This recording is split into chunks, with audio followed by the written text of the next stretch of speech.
Assalamu alaikum, bienvenue dans cette nouvelle série, les mots du Coran, Mufradatul Qur'an. Nous allons mettre en évidence dans cette série les mots les plus fréquents dans le Coran afin d'améliorer notre compréhension de ce livre saint. On verra donc les noms les plus répandus, les verbes les plus répandus et également les particules les plus fréquentes et répandues. Le mot le plus répandu de tout le Coran est sans aucun doute le mot Allah. Il se répète 2699 fois. Sa signification est Allah, ou bien l'adorer de droit. Certains savants, dont Sibawayh, Al-Khalil, Al-Shafi'i, Al-Khattabi, Al-Fakhr Al-Razi, Ibn Kaysan, Al-Zajjaj, Al-Ghazali et beaucoup d'imams de la langue arabe et de la jurisprudence considèrent que le mot Allah n'est pas dérivé d'une racine, l'ashtiqaq lah, c'est-à-dire que c'est un nom propre que les Arabes ont établi depuis longtemps pour désigner le Dieu créateur. C'est un nom qui lui est spécifique, khas, et que personne d'autre que lui ne partage. D'ailleurs, Allah Azza wa Jal dit dans le Coran, Hal ta'lamu lahu samiyya. Lui connais-tu un homonyme? Tandis qu'il y a d'autres savants qui, au contraire, considèrent que le mot Allah a une racine dans la langue arabe. Il est mushtaq, il est dérivé d'une racine. C'est l'avis répandu chez beaucoup de grammairiens et d'exégètes, al-mufassirin.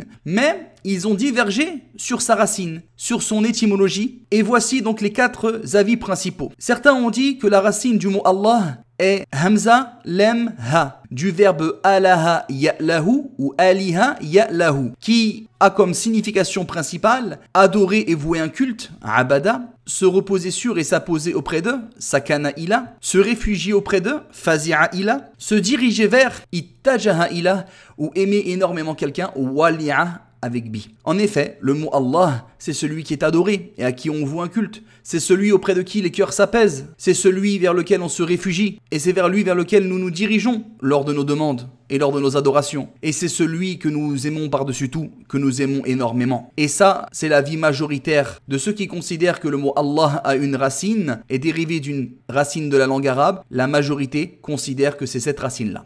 D'autres voit qu'il dérive du lem, ya et du ha, du verbe laha yalihu, qui signifie s'élever, être élevé, irtafa'a, puisqu'Allah est élevé au-dessus de tout. D'autres considèrent que sa racine est lem waou ha, du verbe laha yaluhu, qui signifie être caché, être dissimulé, ihtajaba, puisqu'il est dissimulé des regards. Et d'autres encore voient que la racine dont est issu le mot Allah est waou lem ha, du verbe waliha yaou lahu, qui signifie se réfugier auprès de fazi'a ila. Le mot Allah est composé du mot ilah qui signifie ma'louh, donc selon le premier avis, qui vient de la racine hamza lem ha. Le mot Allah est composé du mot ilah qui signifie ma'louh. En effet, le shem fi'al, dans la langue arabe d'où est issu le mot ilah, a le sens de maf'oul, ma'louh, c'est-à-dire ma'boud. Le ma'louh, c'est le ma'boud, c'est celui qui est adoré, auquel on a ajouté l'article el.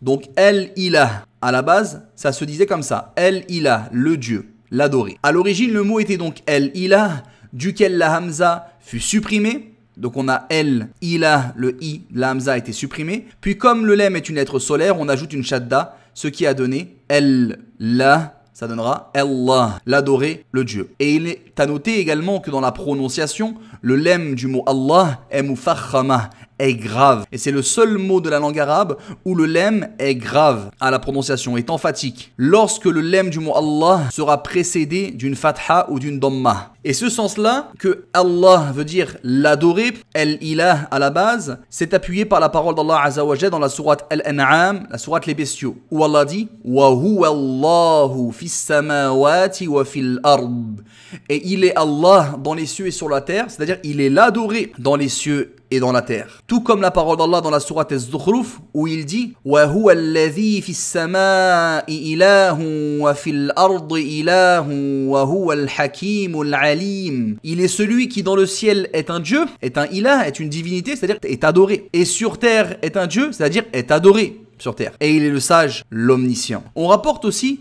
que lorsque les Arabes voulaient sevrer un chamelon, un fasil, le bébé du chameau, on l'appelle fasil, le sevrer ça veut dire l'empêcher de continuer à allaiter auprès de sa maman. Lorsque les Arabes voulaient sevrer un chamelon qui allaitait jusqu'alors auprès de sa mère, ils le séparaient d'elle et l'en éloignaient. Et lorsque ce petit chameau ne voyait plus sa mère, il se mettait à gémir et à pleurer, car il ne supporte pas la séparation avec sa mère qu'il aime tant. Et lorsque les Arabes entendaient ces gémissements, ils disaient « Alihal fasil », le chamelon aliha, c'est-à-dire il a désiré ardemment sa mère. Dans ce sens linguistique, sa mère est ilah pour lui, c'est-à-dire est aimée profondément, est l'être aimé profondément. Et on a vu que cette racine-là, hamza lemha, a également le sens de l'amour intense et l'amour profond. Allah, parmi les choses que l'on peut ajouter, c'est le nom de majesté du Seigneur, Ismul Jalalah, son nom propre par excellence, qui indique l'ensemble de ses plus beaux noms et ses attributs sublimes, en conformité avec son essence, Zatuhu, englobant les attributs d'adoration el-Uluhiyya qu'il mérite seul à l'exclusion de tout autre. Tous ces autres noms renvoient au mot Allah et lui sont affiliés, et non l'inverse. On dit par exemple, El-Ghafour, le grand pardonneur, est l'un des noms d'Allah. Mais on ne dira pas, Allah est l'un des noms de El-Ghafour. Donc tous les noms renvoient à Allah. Donc voici le nom le plus courant du Coran. Et à très bientôt pour découvrir le deuxième mot le plus répété dans le Coran. Et plus on s'efforcera de les mémoriser, de comprendre leur sens et leur signification et leur utilisation, plus notre compréhension du Coran s'affinera. Et je vous dis à très bientôt, Inch'Allah, sur notre site www.lalanguedelislam.com. Si vous souhaitez prendre des cours d'arabe, n'hésitez pas à consulter